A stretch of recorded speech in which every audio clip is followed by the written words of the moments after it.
Tuhan mampu membuat segala-galanya dalam hidupmu menjadi baik. Tidak peduli hari ini engkau sedang berkata bahwa hidup saya sedang tidak baik.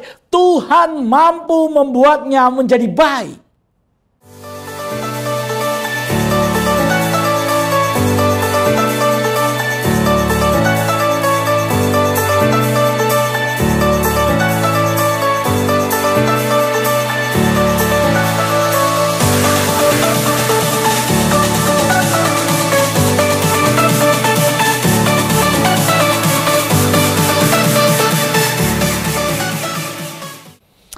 Sobat Home Ministry, kita akan membaca firman Tuhan yang diambil dari Injil Markus. Markus pasal yang ke-7, mulai ayat yang ke-31 sampai dengan ayat yang ke-37.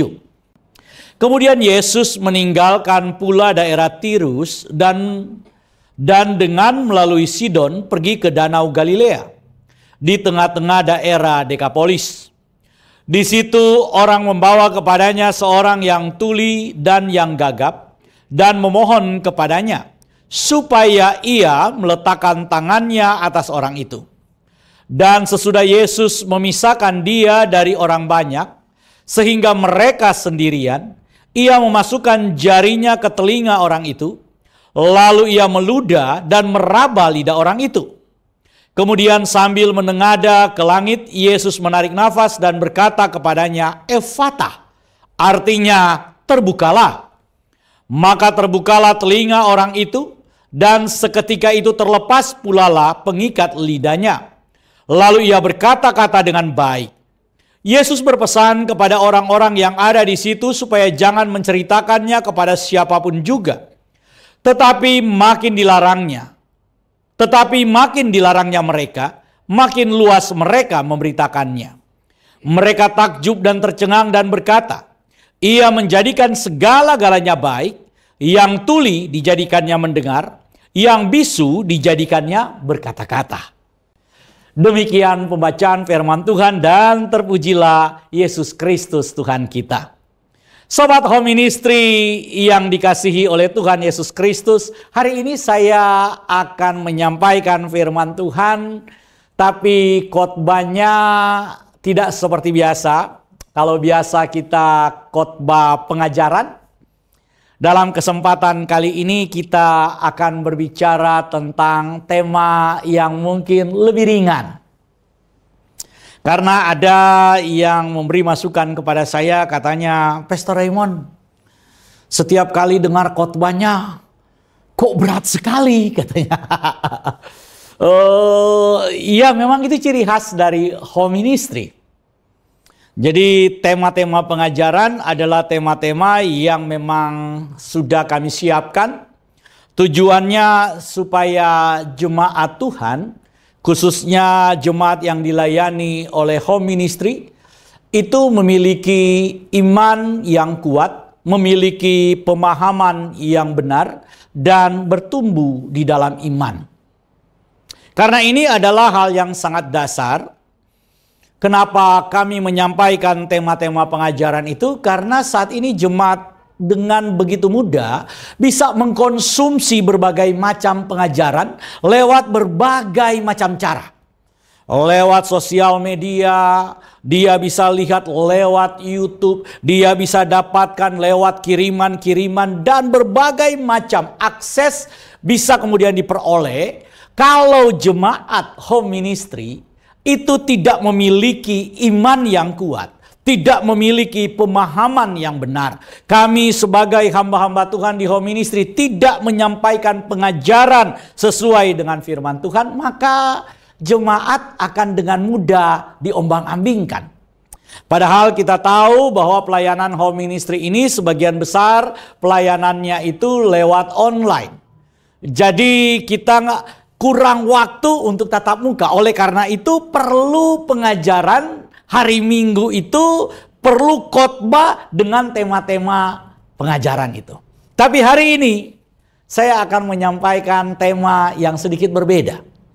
Saudara, kalau kita baca pada ayat yang ke-7, firman Tuhan berkata, mereka takjub. Siapa mereka itu? Mereka adalah orang-orang yang melihat apa yang Yesus lakukan. Mereka adalah orang-orang yang berkumpul saat itu. Orang-orang banyak yang ada di sekitar Danau Tiberias itu, yang ada di sekitar Danau Galilea itu. Mereka berkumpul dan ingin mendapatkan mujizat dari Tuhan, ingin mendengarkan khotbah dari Yesus. Tapi ketika mereka lihat apa yang dilakukan oleh Yesus, firman Tuhan berkata, mereka takjub dan tercengang.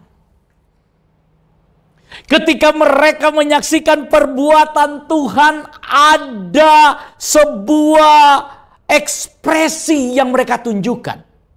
Bukan cuma satu orang, tapi orang banyak, kata firman Tuhan. Takjub dan tercengang. Mengapa mereka takjub dan tercengang? Karena ini pernyataan mereka. Mereka mengatakan, iya, Yesus menjadikan segala-galanya baik. Wah. Yesus menjadikan segala-galanya baik. Yang tuli dijadikannya mendengar, yang bisu dijadikannya apa? Berkata-kata. Mereka berkata bahwa Yesus menjadikan segala-galanya baik. Ini adalah sebuah statement yang kemudian menjadi premis, yang menjadi keyakinan kita bahwa Tuhan kita adalah Tuhan yang menjadikan segala-galanya dalam hidup kita baik. Bilang amin. Tolong tepok kiri kananmu. Tolong tepok yang ada di kiri, di kanan, di belakang. Katakan kepada dia bahwa Yesus menjadikan segala-galanya baik. Apapun yang terjadi dalam kehidupan kita, firman Tuhan berkata, Yesus menjadikan segala-galanya baik. Apa yang dibuat Yesus menjadi baik? Dikatakan yang tuli dijadikan mendengar, yang bisu dijadikannya berkata-kata. Saudara, ketika ada sesuatu dalam diri seseorang yang tidak berfungsi, ada sesuatu dalam diri seseorang yang tidak berjalan sesuai dengan harapan, ada sesuatu dalam diri kita yang mungkin mampet, yang mungkin tidak sesuai keinginan kita, yang tidak sesuai harapan kita, firman Tuhan berkata, Yesus mampu menjadikannya baik. Apapun yang ada dalam hidupmu hari ini mungkin sedang tersumbat. Apapun yang sedang terjadi di dalam hidupmu hari ini yang mungkin saat ini tidak sedang baik-baik saja. Ketika mendengar khotbah ini engkau berkata, Pak Pendeta, hidup saya nggak sedang baik-baik. Apanya yang baik dari kehidupan saya? Pak Pendeta katakan bahwa Yesus menjadikan segala-galanya baik, tapi kenyataannya hidup saya tidak sedang baik-baik saja. Apa yang sedang terjadi dalam hidupmu hari ini? Apa yang sedang engkau alami hari-hari ini? Tidak peduli sumbatannya ada di mana. Tidak peduli masalahnya terletak di mana. Dan mungkin sudah sangat lama engkau bergumul dengan masalah itu. Bahkan engkau sudah terbiasa dengan masalahmu itu. Atau mungkin engkau sudah skeptis. Engkau sudah pesimis akan ada solusi, akan ada jalan keluar. Tapi saya ingin katakan hari ini, selama ada Yesus di dalam hidupmu, selama Yesus masih menjadi Tuhanmu, selama Yesus adalah pribadi yang engkau percaya, maka saya ingin katakan firman Tuhan ini. Yesus sanggup membuat segala-galanya dalam hidupmu baik. Yesus sanggup membuat segala-galanya dalam hidupmu apa? Baik. Karena Dia adalah Tuhan yang baik. Berkali-kali saya katakan, tidak peduli keadaan kita sedang tidak baik, tidak peduli keadaan kita sedang buruk, tidak peduli keadaan kita sedang tidak baik-baik saja, Yesus tetap Tuhan yang baik. Yesus Tuhan yang baik itu punya kuasa untuk membuat hidup kita yang tidak baik menjadi baik. Kalau Dia mampu membuat orang yang tidak mampu mendengar, Dia mampu membuat orang yang tidak mampu berkata-kata. Orang yang tuli, orang yang bisu. Tuhan mampu membuat dia menjadi baik. Pendengarannya menjadi berfungsi. Mulutnya, lidahnya mampu berkata-kata. Maka apapun yang terjadi dalam hidupmu hari ini, yang sedang terbata-bata, akan Tuhan buat berkata-kata.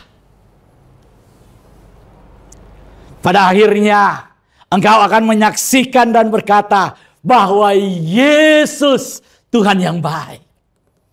Pada akhirnya engkau akan bersaksi dan berkata, Dia menjadikan segala-galanya baik. Karena itu kita akan belajar firman Tuhan ini. Siapa yang percaya bahwa Tuhan sanggup membuat segala-galanya dalam hidupnya menjadi baik? Tolong angkat tangan. Amin. Tuhan mampu membuat segala-galanya dalam hidupmu menjadi baik. Tidak peduli hari ini engkau sedang berkata bahwa hidup saya sedang tidak baik. Tuhan mampu membuatnya menjadi baik. Karena itu kita akan belajar firman Tuhan. Kita akan melihat bagaimana caranya Tuhan mengubah sesuatu yang tidak baik dalam diri seseorang menjadi baik. Bagaimana Tuhan mengubah pergumulan seseorang yang bukan cuma menahun, tapi itu sudah dia terima bahwa dia tidak mungkin disembuhkan. Kenyataan bahwa dia tuli, kenyataan bahwa dia bisu. Pada saat itu semua orang mungkin tidak lagi punya harapan bahwa dia akan mendengar, bahwa dia akan berbicara dengan normal. Tapi Yesus mampu mengubah vonis yang diberikan oleh orang, mampu mengubah vonis yang diberikan oleh siapapun terhadap hidupmu. Dia mampu mengubah segala yang tidak baik menjadi baik. Mari kita perhatikan pada ayat yang ke-32. Ayat yang ke-32 firman Tuhan berkata, di situ orang membawa kepadanya seorang yang tuli dan yang gagap, dan memohon kepadanya supaya ia meletakkan tangannya atas orang itu. Perhatikan saudara.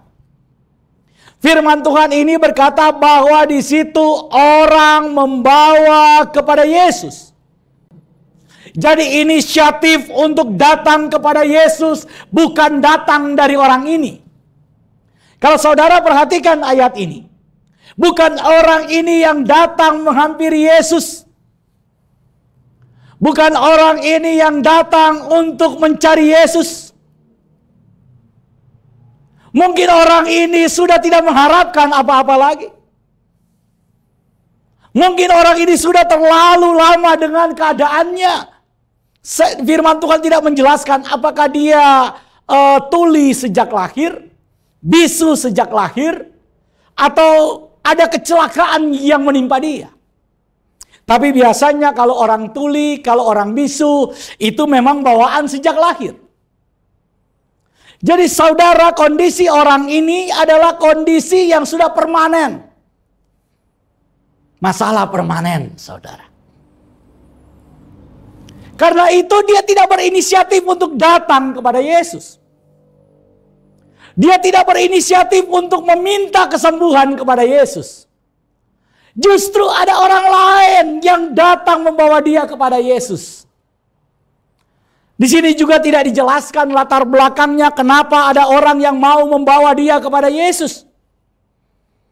Mungkin orang-orang ini membawa dia kepada Yesus karena kasihan melihat keadaannya, karena kasihan melihat kondisinya. Jadi mereka bersimpati, berempati dengan dia. Karena itu mereka inisiatif untuk membawa dia kepada Yesus.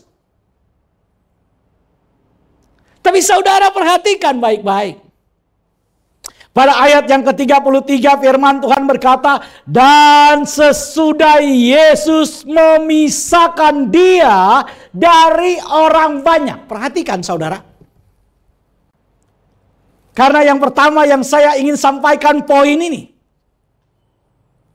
Sekali lagi saya ingin katakan bahwa inisiatif untuk datang kepada Yesus bukan berasal dari orang ini saudara. Tapi ada orang yang berinisiatif yang kemudian mengantar dia, yang membawa dia kepada Yesus. Orang ini adalah orang yang baik. Orang yang membawa dia kepada Yesus adalah orang yang baik, saudara. Tetapi firman Tuhan memberitahukan bahwa walaupun itu orang yang baik, firman Tuhan berkata, Yesus harus menarik dia dari kerumunan orang banyak, dari orang yang membawa dia. Yesus memisahkan dia untuk sendiri bersama dengan Yesus. Saudara, poin yang pertama yang saya ingin sampaikan. Ada kalanya Tuhan harus memisahkan kita dari orang banyak.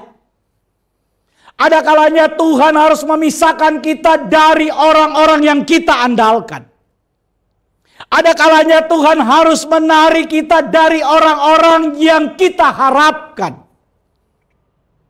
Ada kalanya Tuhan harus membawa kita untuk berurusan secara pribadi, untuk berperkara secara pribadi, secara privat. Tuhan mau berhadapan dengan kita. Oleh karena itu saudara perhatikan baik-baik. Kalau saudara percaya bahwa Yesus menjadikan segala-galanya baik. Dan saudara percaya bahwa Yesus yang sama, yang punya kuasa yang sama, sanggup untuk mengubah segala-galanya dalam hidupmu menjadi baik. Maka saudara harus siap dipisahkan dan diproses oleh Tuhan. Saudara harus mau ditarik oleh Tuhan. Saudara harus mau dilepaskan dari apa yang engkau andalkan selama ini. Saudara harus mau dipisahkan oleh Tuhan untuk hanya berharap kepada Tuhan, untuk hanya memandang kepada Tuhan, untuk hanya berurusan dengan Tuhan.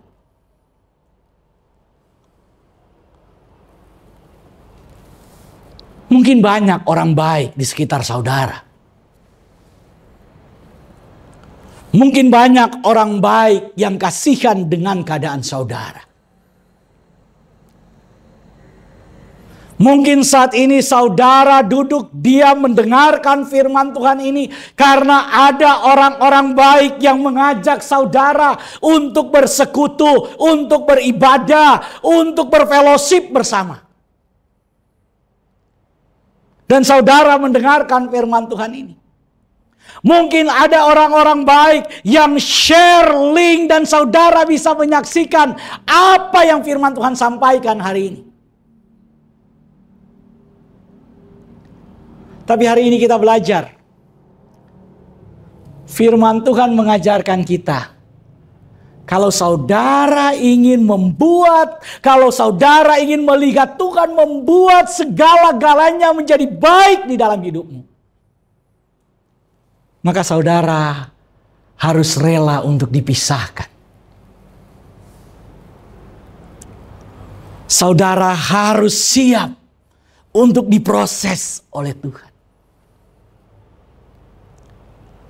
Ketika Tuhan pisahkan saudara dari apa yang menjadi andalanmu, dari apa yang menjadi kekuatanmu, dari apa yang menjadi harapan-harapanmu, Tuhan tarik saudara. Itu nggak enak, saudara. Menurut saya inilah jalan salibmu. Tapi saya ingin katakan, walaupun rasanya nggak enak, walaupun sepertinya saudara tidak menyukai situasi ini, saya ingin bilang kepada saudara, Tuhan yang baik tidak pernah punya niat jahat ketika dia memproses hidup saudara. Tuhan yang baik tidak pernah punya niat jahat ketika dia memisahkan saudara dari orang-orang yang engkau andalkan. Dia masih sama Tuhan yang baik, yang sedang mengerjakan perkara-perkara baik dalam hidup kita. Ada kalanya ketika proses Tuhan memisahkan kita. Tuhan memisahkan kita lewat banyak cara. Ada kalanya Tuhan harus memisahkan kita lewat masalah. Ada kalanya Tuhan harus memisahkan kita lewat persoalan. Ada kalanya Tuhan harus memisahkan kita lewat sakit penyakit. Ada kalanya Tuhan harus memisahkan kita lewat ketidakmampuan ekonomi dan ketidakmampuan kerja.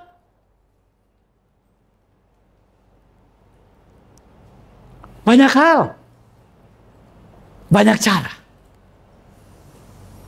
Kalau sepertinya hari ini engkau sedang dibuat oleh Tuhan terpisah dengan orang-orang yang engkau harapkan menolongmu, terpisah dari kelompok yang biasanya ada bersamamu, terpisah dari semua andalan-andalanmu, dan engkau sepertinya menyesal, engkau sepertinya menangis, engkau sepertinya enggak kuat. Saya ingin katakan, pandang kepada Tuhan. Datang kepada Yesus. Berseru kepada Yesus.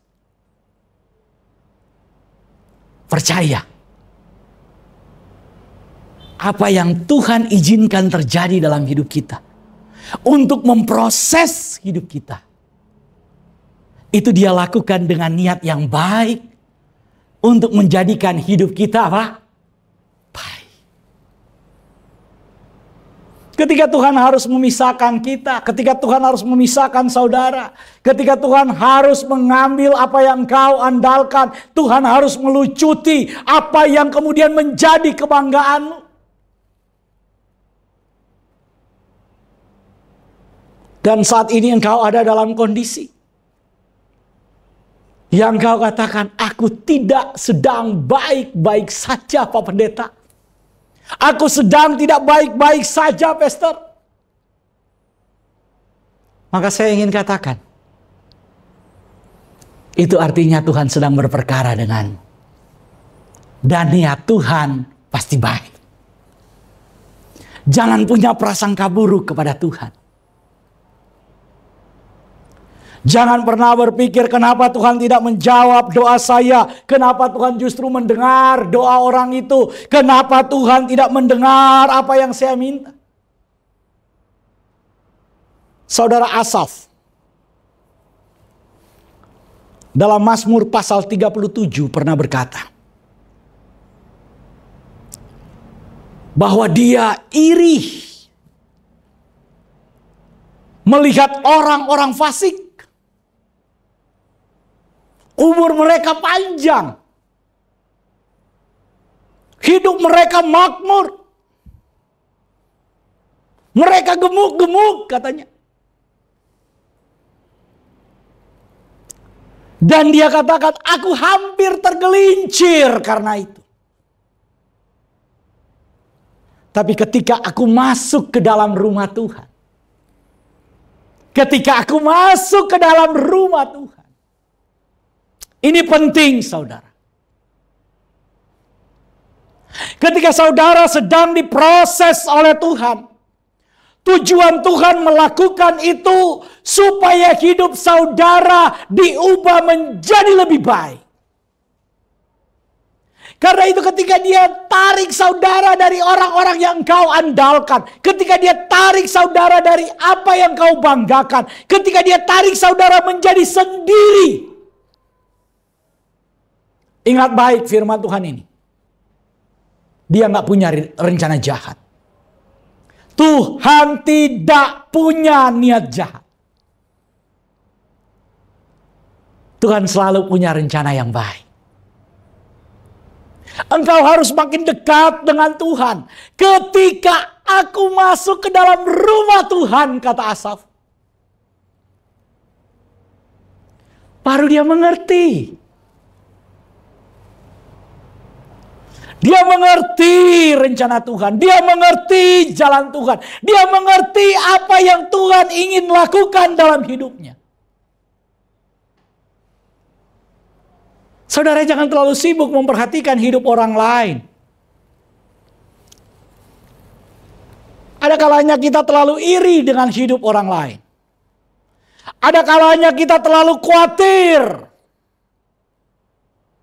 Kenapa kita sibuk memikirkan hidup orang lain? Tuhan mau kita fokus dengan hidup kita dan dengan Tuhan. Pandang kepada Yesus. Berseru kepada Yesus. Saudara yang mau dipisahkan oleh Tuhan, ingat baik-baik. Niat Tuhan menjadikan segala-galanya apa? Baik. Jadi ketika engkau saat ini sedang sendiri, mungkin sambil mendengar firman Tuhan ini, atau tadi mungkin sambil memuji Tuhan, saudara sambil berpikir, tidak ada pertolongan, tidak ada pertolongan, tidak ada orang yang mau menolong saya. Tidak ada lagi jalan, tidak ada lagi jalan, Pak. Ketika engkau sendirian, ketika engkau tanpa harapan, justru di situ Tuhan ingin berbicara dengan. Karena selama ini terlalu banyak noise dalam hidupmu. Karena selama ini terlalu banyak suara di dalam hidupmu. Karena itu Tuhan harus tarik engkau supaya suaramu dia dengar. Dan supaya engkau mendengar suara Tuhan dengan jelas. Engkau mengerti kehendak Tuhan dengan benar. Karena itu Tuhan memanggilmu. Ketika Yesus memanggil, percayalah saudara. Semuanya akan menjadi baik. Oleh karena itu selanjutnya ayat 33. Dan sesudah Yesus memisahkan dia dari orang banyak, sehingga mereka sendirian, firman Tuhan berkata, ia memasukkan jarinya ke telinga orang itu. Yang kedua, saudara, setelah Yesus memisahkan orang itu dari orang banyak, yang dilakukan oleh Yesus memasukkan jarinya ke telinga orang itu. Saudara, masalah orang ini apa? Waktu dia dibawa kepada Yesus, masalah dia apa? Tidak bisa apa? Mendengar. Dia tidak bisa apa? Berbicara. Dia tuli, dia bisu. Saudara perhatikan apa yang Tuhan lakukan. Ketika dia datang, ketika Tuhan memisahkan dia, yang dilakukan Tuhan adalah memasukkan jarinya ke telinga orang itu. Tuhan korek kupingnya. Ada kalanya saudara ketika kita dipisahkan oleh Tuhan, yang Tuhan lakukan selanjutnya adalah Tuhan membongkar masalah kita. Tuhan menghancurkan apa yang selama ini menjadi persoalanmu. Ada kalanya Tuhan harus memukul keras supaya ketika engkau hancur dengan mudah dia membentuk kembali, karena dia adalah penjunan yang siap membangun bejana-bejana yang baik. Oleh karena itu Tuhan memasukkan jarinya mengorek saudara. Saudara, bisa nggak Yesus ketika kemudian memisahkan orang ini? Tuhan kemudian menumpangkan tangan di kupingnya, ya Tuhan pegang aja kupingnya. Nggak usah masukin jari ke kuping, aduh. Saudara bisa ngebayangin ketika Tuhan masukin jarinya ke kuping. Ini kuping, aduh kotornya luar biasa saudara. Tuhan masukin saudara. Tuhan korek kupingnya. Karena selama ini orang itu sudah nyaman dengan keadaan dia. Orang ini sudah nyaman dengan dia tuli, dia dikasihani. Dia nyaman dengan kondisi dia. Dia nyaman dengan keadaan dia. Karena itu Tuhan korek. Tuhan korek saudara, Tuhan korek. Dalam cerita yang lain, ketika Tuhan Yesus akan melakukan mujizat, Tuhan pernah bertanya, maukah engkau sembuh? Saudara pernah baca itu kisah tentang penyembuhan di kolam Bethesda? Saudara, orang yang sakit sudah bertahun-tahun kepengen sembuh, Tuhan tanya, maukah engkau sembuh? Udah pasti mau sembuh. Gak ada orang sakit yang kepengen terus-terusan sakit. Tapi ada kalanya kita terlalu nyaman dengan kondisi kita. Saudara berdoa, Tuhan tolong, Tuhan tolong, Tuhan tolong saya, Tuhan tolong saya. Saudara pikir ketika saudara berdoa Tuhan dengar atau tidak? Pasti Tuhan dengar. Karena Yesus adalah Tuhan yang selalu mendengar doa kita. Yesus bukan Tuhan yang menutup pendengarannya untuk kita. Tapi ketika saudara berteriak tolong, tolong, tolong, pada saat yang sama saudara cukup nyaman. Karena itu Tuhan harus hancurkan saudara. Tuhan harus hancurkan kondisinya, Tuhan harus hancurkan masalahnya. Itu harus dihancurkan, harus dikorek kupingnya. Banyak di antara kita yang berpikir begini. Tuhan tolong saya. Tolong saya Tuhan, tapi pakai cara saya Tuhan. Kalau Tuhan tolong saya, harus dengan cara saya Tuhan. Saudara, saya mau bilang, yang jadi Tuhan itu siapa sih? Tuhan itu punya berbagai macam cara. Tapi kalau saudara mau atur Tuhan, jangan minta tolong ke Tuhan. Udah urus saja saudara sendiri. Kalau saudara minta tolong kepada Tuhan, maka harus siap ikuti cara Tuhan. Yang kita lakukan apa? Percaya. Orang beriman hanya bisa lakukan percaya.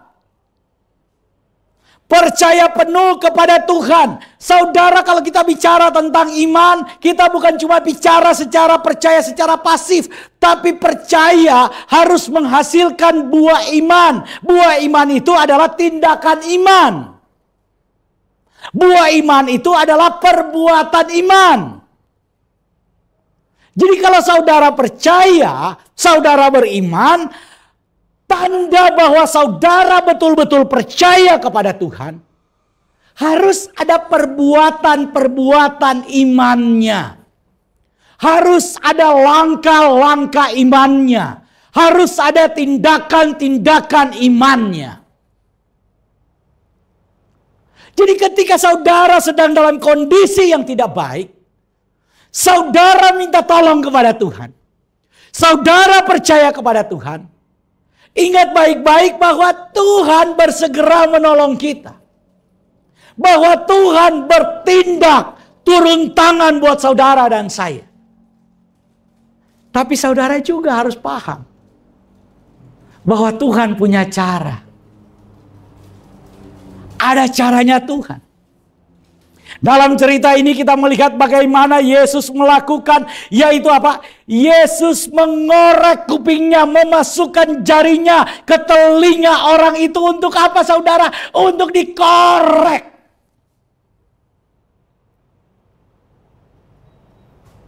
Apakah saudara bersedia untuk dikorek oleh Tuhan apa yang tersumbat dalam hidupmu?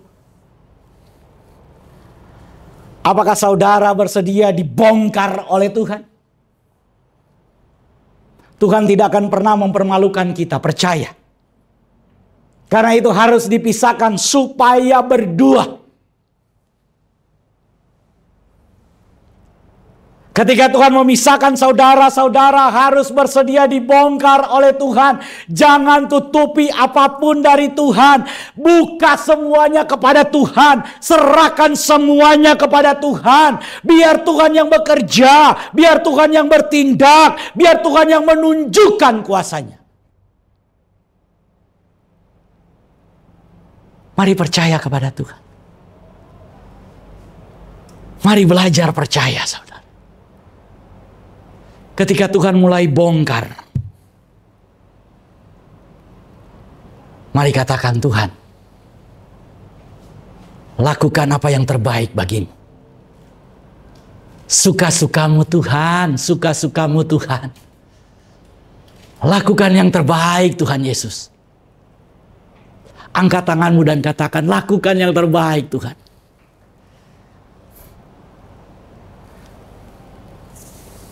Yang ketiga yang Yesus lakukan. Lalu ia meludah. Wah, saudara. Kalau ada hamba Tuhan kemudian yang ingin doain saudara, dia pakai ayat ini, ludah. Kira-kira saudara terima? Pasti saudara bilang, ini pendeta sesat ini. Ajaran apa lagi ini? Kenapa pakai ludah-ludah begini? Saudara, apa yang dilakukan oleh Yesus ini? Setelah dia memasukkan jarinya, selanjutnya dikatakan ia meludah. Kenapa harus diludahin, saudara? Kenapa Yesus harus meludah? Ada yang bilang begini ke saya, Pastor, Yesus itu meludah karena dia juga geli. Geli kenapa? Ya kan tadi dia baru masukin jarinya ke kuping. Jadi kan itu kupingnya jorok katanya. Jadi ketika Yesus cabut, dia lihat jarinya. Banyak juga nih tai kuping. Di jarinya jadi dia, katanya. Ya. Tapi dikatakan di sini, ia meludah. Tuhan meludah bukan karena dia geli, saudara. Kalau dia geli ya udah nggak usah masukin tangannya. Untuk buat mujizat mah buat Yesus mah kecil. Dia tinggal nggak usah pegang kupingnya. Mendengar. Bicara. Langsung bicara, saudara. Saudara pernah baca kisah? Kalau saudara baca ini kisah di atas. Sebelum kisah ini, ibu datang untuk minta kesembuhan buat anaknya yang lagi kerasukan, saudara. Saudara tahu apa yang dilakukan Yesus? Yesus cuma berkata, anakmu telah sembuh. Anaknya sembuh tuh. Di rumah. Gak usah pakai diraba-raba. Gak usah pakai dikorek-korek. Gak usah, saudara. Tapi kenapa kali ini Yesus harus mengorek kupingnya? Kenapa Yesus harus meludah? Saudara, kalau saudara baca kisah ini coba lihat ya. Yesus korek kupingnya, Yesus meludah. Kemudian tangan yang dipakai korek kuping, dipakai buat apa? Tarik lidah. Coba saudara baca. Meraba lidah orang itu, pakai tangan mana? Coba. Pakai tangan yang bekas korek kuping, betul nggak? Ini betul atau enggak? Saudara, waktu Yesus korek kuping, ya, selesai korek kuping, memangnya Yesus kemudian bilang, mana tempat cuci tangan, mana baskom, cuci tangan dulu. Enggak, Yesus bukan lagi di restoran Padang. Ya, jadi waktu Yesus selesai pegang kuping, tangannya ini bekas kuping enggak? Bekas. Oke. Yesus pakai untuk raba lidah. Nah lo, saya mau tanya, orang ini bisa melihat nggak? Saudara, Yesus bisa melihat, orang-orang yang Yesus sembuhkan ini bisa melihat nggak sih? Kan dia cuma tuli. Dia kan cuma bisu, tapi dia nggak buta. Orang buta, orang tuli melihat, betul nggak? Orang bisu melihat, betul nggak? Orang bisu melihat nggak? Ya melihat. Orang tuli melihat nggak? Melihat. Jadi dia bisu tuli, tapi nggak buta. Jadi waktu Yesus korek kuping, dia lihat nggak? Lihat. Pakai tangan yang mana? Dia lihat nggak? Lihat. Waktu Yesus kemudian pegang lidahnya, gitu. Dia lihat nggak? Lihat.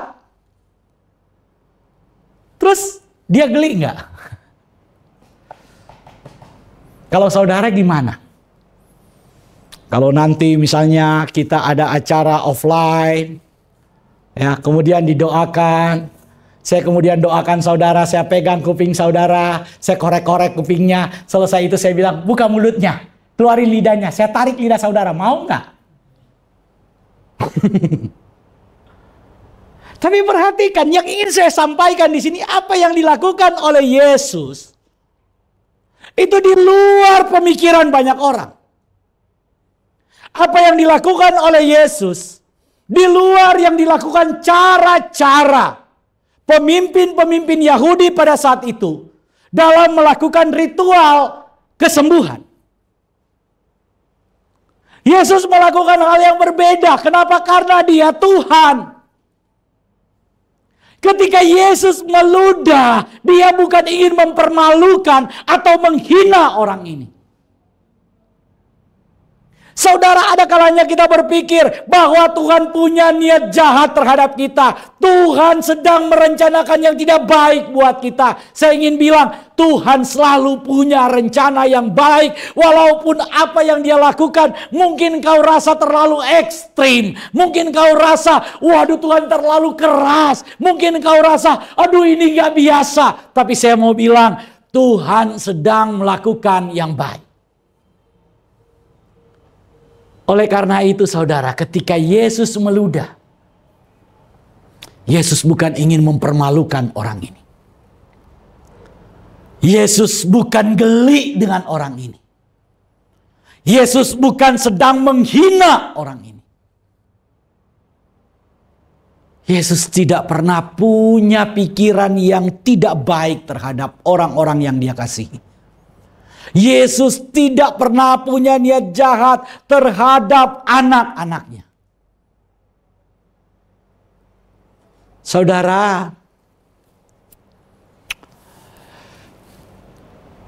dulu ketika anak saya masih kecil, baru beberapa bulan,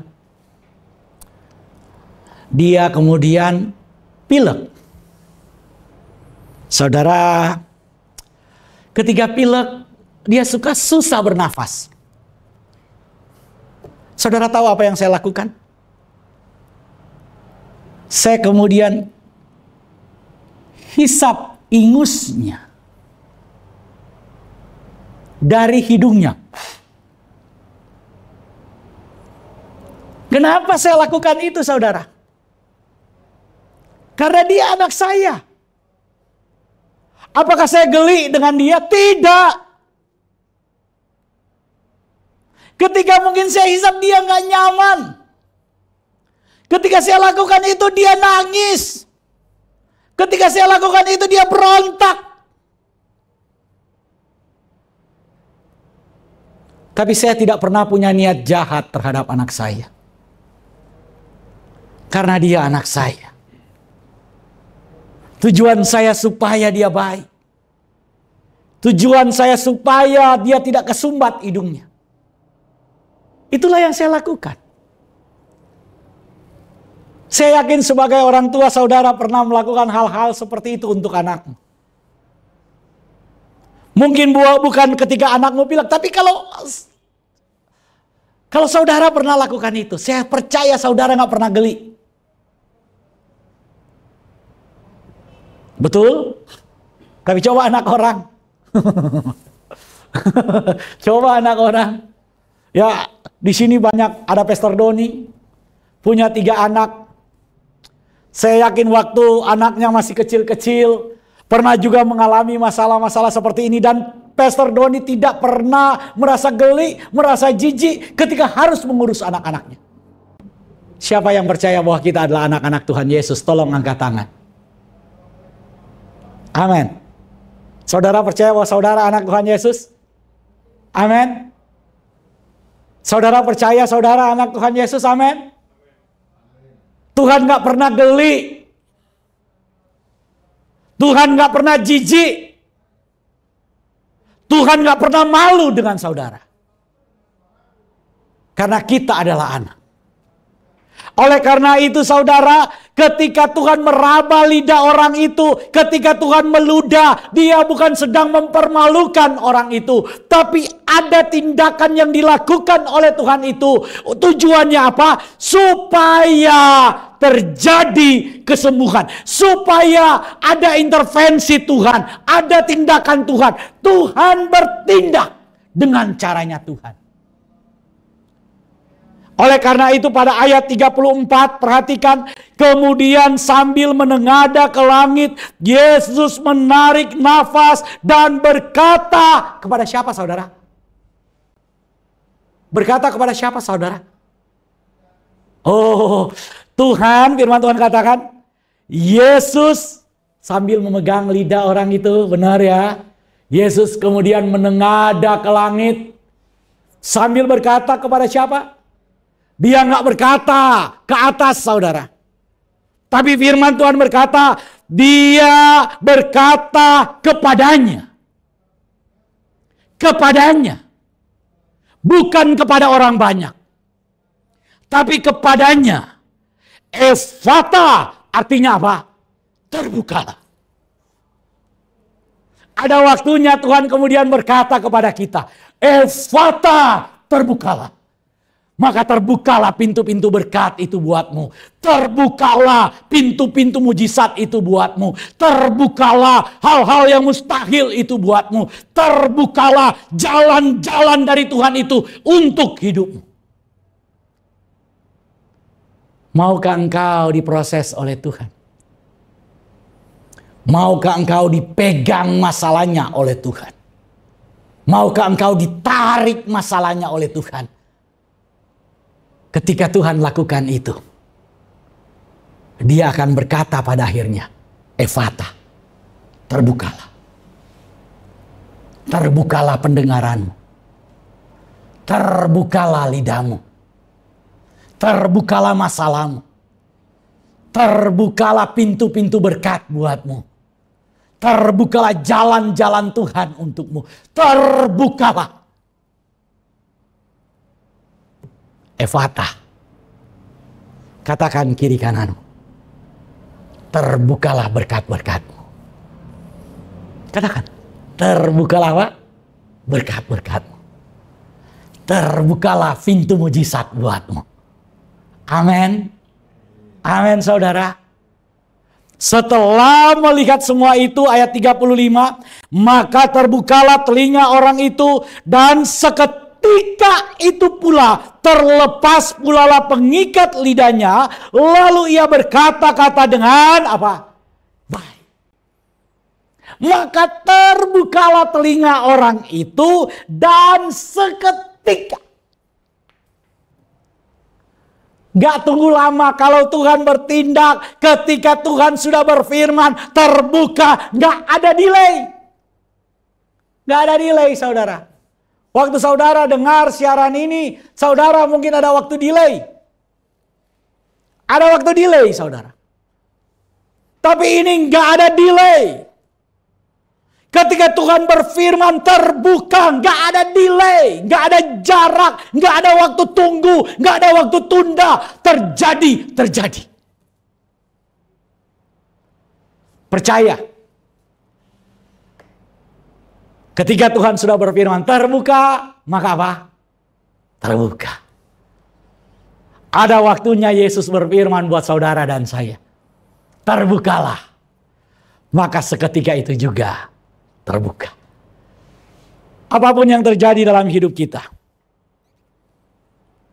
katakan sama-sama, Yesus menjadikan segala-galanya apa? Baik. Karena ada waktunya. Tuhan berfirman, terbuka. Maka terbukalah jalan keluar itu. Terbuka, maka terbukalah pintu mujizat itu. Terbuka, maka terbukalah pintu berkat Tuhan itu. Terbuka, maka terbukalah semua hal-hal yang baik tercurah dalam hidup kita. Amin. Biarlah firman Tuhan ini berbuah lebat, berlipat-lipat kali ganda dalam hidup kita.